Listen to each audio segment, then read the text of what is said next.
नमस्कार, मैं आपके साथ के राणा महुआ खबर देख रहे हैं और स्वागत है आपका आपके खास कार्यक्रम आपका मुद्दा में। और आज का मुद्दा है कानून व्यवस्था पर सवाल। पश्चिम बंगाल में होने वाले हमारे साथ अशफाक अहमद, प्रवक्ता कांग्रेस, हमारे साथ जुड़ गए हैं। स्वागत है अशफाक साहब आपका महुआ खबर पर।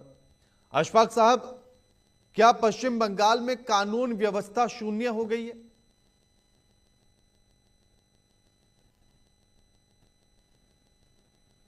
आपकी तरफ से म्यूट है, उसे अनम्यूट कर लीजिए अशफाक साहब। मैं एक शेर के साथ शुरू करना चाहूंगा राणा जी। बिल्कुल बिल्कुल, बिल्कुल। कानून अगर सो जाए तो जुर्म जाग जाता है, और जब सियासत साथ दे तो इंसाफ भाग जाता है।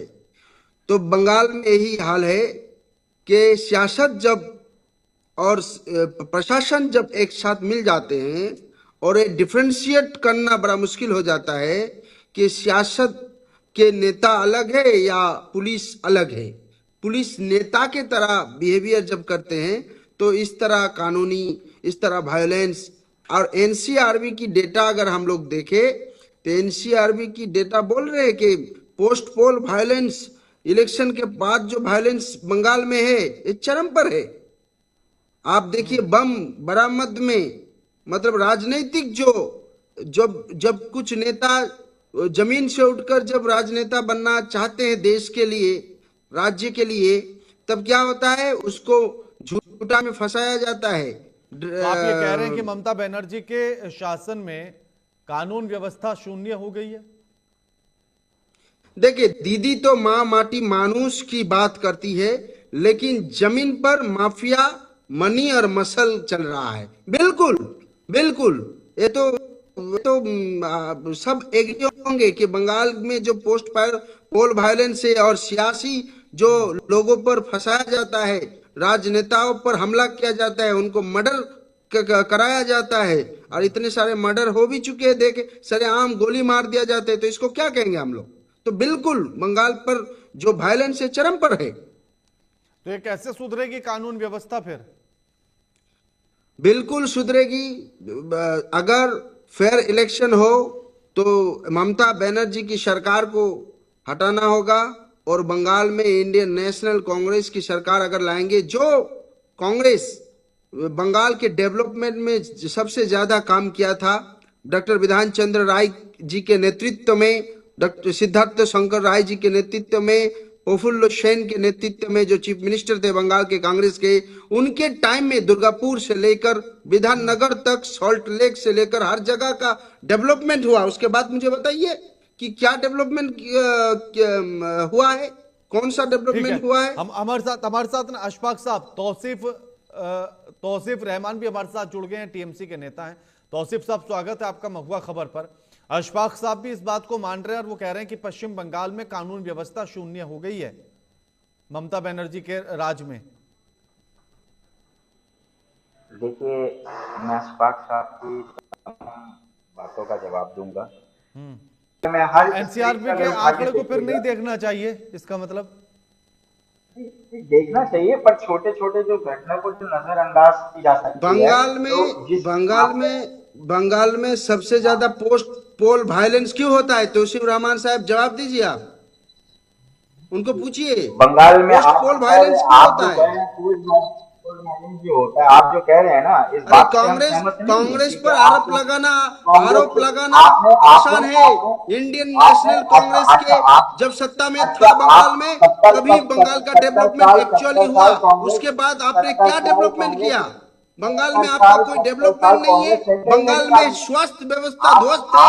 बंगाल में पुलिस तृणमूल का नेता के हिसाब से काम करता है, तृणमूल का नेता बनकर काम करता है। तो 34 साल वामफ्रंट की सरकार थी, 34 साल के वामफ्रंट के सरकारों के ऊपर में भी तौसीफ जी, आप पहले ममता बनर्जी बिना कांग्रेस को आप कह रहे हैं कि कांग्रेस का कार्यकर्ता है। ममता बनर्जी मुख्यमंत्री नहीं बन पाती, ममता बनर्जी मुख्यमंत्री नहीं बन पाती अगर 2011 में कांग्रेस ने सपोर्ट ना किया होता। अशफाक जी एक एक करके बात करेंगे। अशफाक जी एक एक करके बात करेंगे। एक सवाल, गुंडागर्दी करके तौसीफ साहब, गुंडागर्दी करके अशफाक साहब आपकी बात माटी लौटूंगा। मानुष के नाम लेकर अशफाक जी, अशफाक जी, पावर मनी का खेल अशफाक चल रहा है। जी, अशफाक साहब सुन लीजिए ना प्लीज, एक एक करके बात करेंगे। तौसीफ साहब, अभी आपने कहा कि कांग्रेस पार्टी शून्य हो गई है, 70 साल के रिकॉर्ड की भी आप बात करने लगे, लेकिन 2024 में जो इंडिया गठबंधन आप बना रहे थे उसमें फिर आप शामिल क्यों हो रहे थे? जिस पार्टी को गाली दे रहे हैं उसी के साथ थे आप।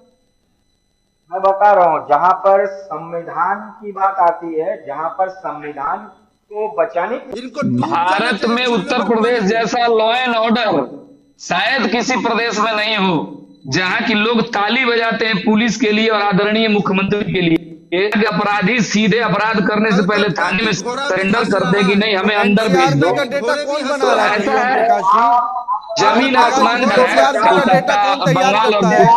उत्तर प्रदेश का फाइट कर दिया जाता जी। है। बीजेपी एनसीआरबी का डेटा जो है वो कौन तैयार करता है? खिदिरपुर के कलकत्ता के घोड़े हंस रहे हैं।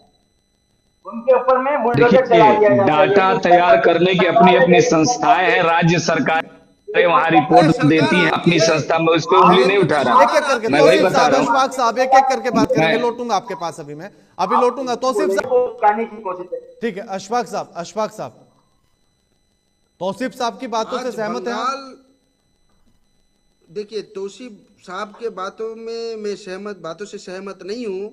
बंगाल में बीजेपी और टीएमसी ये दोनों राजनीति कर रहे हैं। एक सत्ता पाने की, बीजेपी सत्ता पाने के लिए लड़ रहे हैं और टीएमसी सत्ता बचाने के लिए लड़ रहे हैं, लेकिन इन लोगों की सुरक्षा की ये बात और नहीं आप कर रहे हैं। किस लिए लड़ रहे हैं? तो इन लोगों को, अशफाक क्योंकि साहब, ये यूपी में भी आप किस लिए लड़ रहे कांग्रेस हैं? साफ कहती है बंगाल को ड्रामा नहीं, डायरेक्शन चाहिए। कांग्रेस डायरेक्शन के लिए लड़ रहे हैं, कांग्रेस विकल्प के लिए लड़ रहे हैं, कांग्रेस बंगाल के डेवलपमेंट के लिए लड़ रहे हैं। जिस तरह कांग्रेस ने देश को डेवलप किया, उसी तरह कांग्रेस राज्य को भी, जिस तरह जब कांग्रेस की सरकार था तब कांग्रेस ने बंगाल अशफाक में- साहब, मुख्यमंत्री का चेहरा कौन होगा? तौसीफ रहमान, अशफाक let me साहब, finish, let me Ashfaq complete. साहब, पश्चिम बंगाल में कांग्रेस की तरफ से मुख्यमंत्री का चेहरा कौन होगा? जब हम लोग जीत के आएंगे तब हम लोग जरूर, हमारे पार्टी फैसला करेंगे कौन मुख्यमंत्री होंगे। फिर भी एक दो नाम तो गिनाइए ना, कौन कौन हो सकता है? बहुत सारे इतने नाम है कि गिन नहीं सकते। कांग्रेस के बड़े बहुत नाम है। बहुत अशफाक साहब, नाम आप है। कह रहे हैं कि जितने- पश्चिम यूपी बंगाल में को आप ठीक नहीं डायरेक्शन कर पाए, देंगे जो बीजेपी और आप उत्तराखंड नाम में नहीं ठीक गिनवा कर पा रहे हैं। पाए। आप जो नाम बीजेपी नहीं बहुत गिनवा सारे पा हैं। रहे हैं और आप कह रहे हैं कि शुभंकर पश्चिम सरकार बंगाल है। को डायरेक्शन देने के लिए हम शुभंकर चुनाव लड़ सरकार रहे है, हैं। अधीर रंजन चौधरी है, मैं बता देता हूँ, बहुत सारे मुख्यमंत्री के अधीर रंजन चौधरी, मैं बता देता हूँ ना, कांग्रेस के पास मुख्यमंत्री का फेस है। ममता बनर्जी बंगाल के लिए एक बड़ी फेस है। ममता बनर्जी बंगाल के हित में, बंगाल के लोगों के लिए, बंगाल के आम जनता के लिए, बंगाल के किसानों के लिए, बंगाल के लोकतंत्र मजदूरों के में लिए मुख्यमंत्री हमेशा फेस लड़ते जरूरी नहीं है। तौसीफ रहमान हमेशा साहब, लड़ते जा रही है। लोकतंत्र में हमेशा लड़ते रहे। मुख्यमंत्री फेस जरूरी नहीं है। लोकतंत्र में चाहिए कौन सा दल, किनका, किसका नीति। मोदी जी का फेस तो बहुत अच्छा है, लेकिन मोदी जी कुछ क्यों नहीं कर पा रही है। मोदी जी का तो फेस बहुत अच्छा हो, दिखाते हैं 56 इंच का सीना दिखाते हैं, लेकिन देश को एक एक करके बात करेंगे, एक एक करके बात करेंगे, एक एक करके बात करेंगे। अशफाक साहब, तौसीफ साहब, लौट रहा हूं ना आपके पास। तौसीफ जी, लौटूंगा आपके पास में। अशफाक जी, कानून व्यवस्था को लेकर जो सवाल पश्चिम बंगाल में उठ रहे हैं, आप खुद भी उठा रहे हैं कि लगातार हिंसाएं पश्चिम बंगाल में होती हैं और चुनाव के समय पर, चुनाव के बाद इस बात से कोई दो राय नहीं। तो क्या ये सोची समझी साजिश होती है, या फिर जैसा आरोप तौसीफ साहब लगा रहे हैं कि ये सब बीजेपी कराती है, या फिर ये सरकार की नाकामी है इसलिए होता है? देखिए, बीजेपी और टीएमसी का मिली भगत है। आपको समझना होगा, आपके दर्शकों को भी समझना होगा कि आज जो टीएमसी है, ममता बनर्जी कभी कभी कहती है, और उन्होंने मंच में कही है, क्या बात कही है ममता बनर्जी ने, मुख्यमंत्री ने कही है, बीजेपी खराब आरएसएस भालो, बीजेपी खराब आरएसएस भालो, यानी बीजेपी खराब है और आरएसएस अच्छा है। तो ममता बनर्जी जो आरएसएस के दुर्गा भी है, आरएसएस नहीं कहा था, अपने पत्रिका में लिखा था। तो ये दोनों कांग्रेस को जो विकल्प है उसको आने नहीं देना चाहते। दोनों में राजनीति करते, नाटक करते, ना बीजेपी देश को संभाल पाए ठीक से, ना ममता बनर्जी राज्य को संभाल पाए। तो दोनों को चाहिए कि मिलकर बाइनरी पॉलिटिक्स करते हुए, दंगों की पॉलिटिक्स करते हुए, लोगों को उलझाकर, लोगों को डराकर धमकाकर लोकतंत्र की हत्या किया जाए। तो बीजेपी और बीजेपी तो दंगा के मास्टरमाइंड है। भारतीय जनता पार्टी तो दंगा लगाने में मास्टरमाइंड है। हर जगह अगर कोई फसाद होता है तो उसका जड़ में जाइए तो कहीं आरएसएस का बंदा होगा, कहीं बीजेपी का बंदा होगा। तो भारतीय जनता पार्टी ठीक है। ओम प्रकाश जी आप मिली भगत करके पश्चिम बंगाल, ठीक है अशफाक साहब, जितना भी ठीक है अशफाक साहब क्या सवाल तो सुन लीजिए महाराज, इतनी भी क्या जल्दी। क्या बताइए, क्या बेगानी शादी में अब्दुल्ला दीवाने वाली स्थिति है कांग्रेस की पश्चिम बंगाल में? बिल्कुल नहीं। बंगाल में आफ्टर 20 इयर्स यानी 20 साल बाद बंगाल के हर असेंबली में, हर विधानसभा में कांग्रेस के उम्मीदवार खड़ा हो रहा है।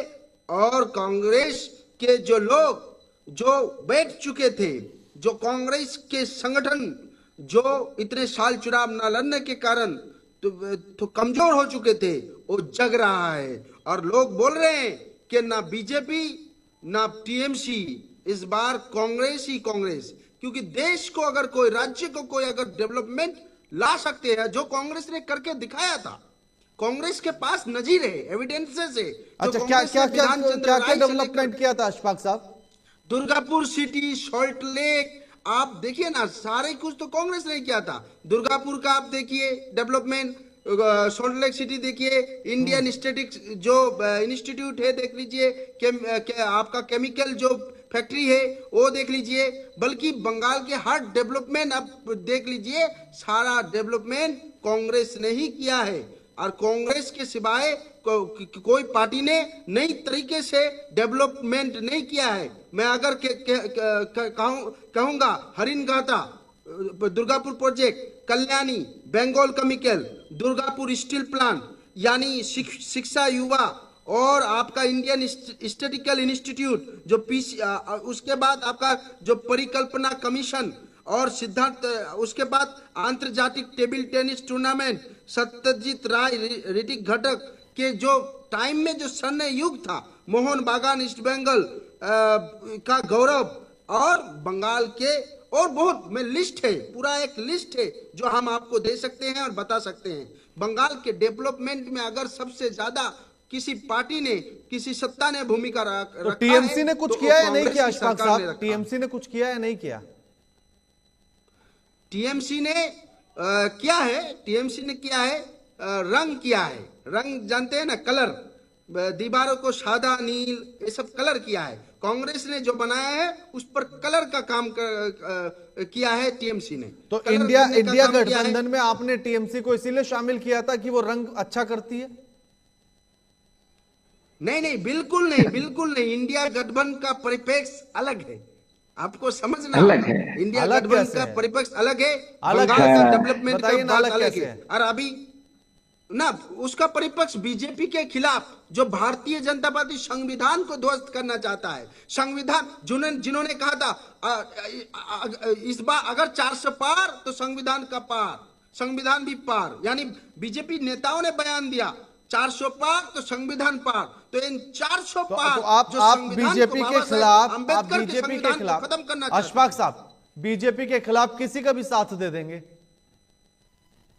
नहीं, टीएमसी का तो संविधान के विरोधी नहीं है, टीएमसी तो संविधान विरोधी नहीं है, बीजेपी तो संविधान विरोधी है। बीजेपी तो आरएसएस के चट्टे बट्टे हैं। बीजेपी जो विकास विरोधी होगा वो संविधान समर्थक कैसे हो सकता है अशफाक साहब? जो विकास विरोधी होगा वो कैसे समर्थन कर सकता है संविधान का? भारत के मूल भावना जो धर्मनिरपेक्षता है उसको खत्म कर देंगे और भारत को जातियों में बांट देंगे, भारत के लोगों को हिंदू मुसलमानों में बांट देंगे। तो पहले तो वो बचाना होगा, दंगे हो उसको बचाना होगा। उसके बाद बीजेपी ने तो सिर्फ संविधान को खत्म नहीं किया, बल्कि मैं बताता हूं, एनसीआरबी की डेटा, यूपी में बीजेपी सबसे ज्यादा क्राइम अगेंस्ट वुमेन है, एमपी में रेप केस में टॉप है, भारत में टॉप टॉप में है। एमपी में बेटी बचाओ का नारा है, लेकिन बेटियों की सुरक्षित नहीं है। महंगाई, इन्फ्लेशन, आपका देखिए गैस सिलेंडर का कीमत क्या है, बेरोजगारी, अनएम्प्लॉयमेंट, 2 करोड़ का नौकरी का वादा था, लेकिन 2 नौकरी भी नहीं मिला अभी तक। और नौजवानों को रोजगार नहीं, सिर्फ इवेंट मैनेजमेंट दिया जा रहा है। और आपका देखिए सेंट्रल एजेंसी का काम, ईडी, सीबीआई का इस्तेमाल सिर्फ ओपोजिशन पर ज्यादा है, बीजेपी नेताओं पर कम है। शुभेंदु अधिकारी अगर टीएमसी में रहते हैं तो साफ भ्रष्ट थे, जब टीएमसी में चले गए तो साफ सुथरा हो गए। हेमंत विश्व शर्मा जब कांग्रेस में थे तब तो भ्रष्ट थे, जब उनके पार्टी में चले गए तब वो पूरा साफ हो गई। वॉशिंग मशीन, फेडरल स्ट्रक्चर पर हमला, देश के अंदर देश को बांटने का काम। आपको डेटा अगर डेटा बताए तो बीजेपी का मॉडल जो है पब्लिसिटी ज्यादा है, पॉलिसी कम है। नारा स्ट्रॉन्ग, गवर्नेंस वीक, देश चलाओ और इवेंट चलाना। देश चलाना और इवेंट चलाना अलग चीज है। बीजेपी सवालों से भागती है, जवाब नहीं दे पाती है। आप बताइए, आप के राणा जी मीडिया के आप आदमी है, मीडिया के आप एडिटर है, इतने बड़े चैनल के एडिटर है। मैं कहना चाहूं मोदी जी ने एक भी प्रेस कॉन्फ्रेंस का जवाब दिया है? ये सत्ता में है, जवाब देना इनका बनता है या नहीं? जवाब देना चाहिए नहीं जनता का? जवाब क्यों नहीं देते हैं? जब मणिपुर में घटना हो रहे थे तब जवाब क्यों नहीं दे पाए? तो भारतीय जनता पार्टी पश्चिम बंगाल पर आइए नारा अशफाक साहब, पश्चिम तरफ बंगाल से फल है। पश्चिम बंगाल पर तो जब उन्नति नहीं कर पाया, जो देश का डेवलपमेंट, क्या आप भी ये मान रहे हैं, आप भी क्या ये मान रहे हैं अशफाक साहब कि ममता बनर्जी के राज में पश्चिम बंगाल में कानून व्यवस्था एकदम दुरुस्त है? अशफाक साहब देखिए, ममता बनर्जी की जो सत्ता में कानून व्यवस्था पूरी तरह दुरुस्त नहीं है, लेकिन बीजेपी जैसे खराब नहीं है। समझ रहे ना मेरे बात? अच्छा, मतलब बीजेपी से कम है, मतलब बीजेपी से कम ये अच्छा है इनकी नजर में, इनके नजर में अच्छा है, तो इन लोगों को तो गठबंधन कर लेना चाहिए था। पता नहीं ये लोग क्यों अलग अलग दल बना के रखे। हम कम को भी नहीं रखना चाहते, हम साफ सुथरा करना चाहते हैं। राज्य को हम लोग और आत्मनिर्भर बनाना चाहते हैं। जब आपने भारत को आत्मनिर्भर नहीं बना पाए, भारत को आत्मनिर्भर नहीं बना पाए। ठीक है ओम प्रकाश जी जवाब दीजिए। तमाम आरोप दोनों तरफ से आपके ऊपर लगे, टीएमसी की तरफ से। अशफाक साहब लास्ट कमेंट। अशफाक जी, भारतीय जनता पार्टी आज बीजेपी की राजनीति का मॉडल साफ है। काम कम, बात ज्यादा, विकास कम, विभाजन ज्यादा, महंगाई, इसीलिए सीटें आप लोग की कम, नेता ज्यादा। लेकिन धर्म के नाम पर राजनीति जरूरी है। कांग्रेस का साफ कहना है, देश को जोड़ो मत तोड़ो, देश को जोड़ो तोड़ो। भारतीय जनता पार्टी तोड़ने का जनता मर रहा है। देखिए, मुसलमान पर आ गए, भारतीय जनता पार्टी हिंदू मुसलमान के सिवाय कुछ नहीं कर सकते। ठीक है, शुक्रिया आप सभी मेहमानों का हमारे साथ इस चर्चा में जुड़ने के लिए। अशफाक साहब आपका भी शुक्रिया। ये आप लोग का मिली भगत से कुछ नहीं होगा। शुक्रिया हमारे साथ ये तमाम बातचीत करने के लिए और अपना कीमती समय देने के लिए। लेकिन क्या पश्चिम बंगाल में कानून व्यवस्था खराब है? सवाल यह भी है कि आखिर क्यों चुनाव के समय पर सबसे ज्यादा हिंसा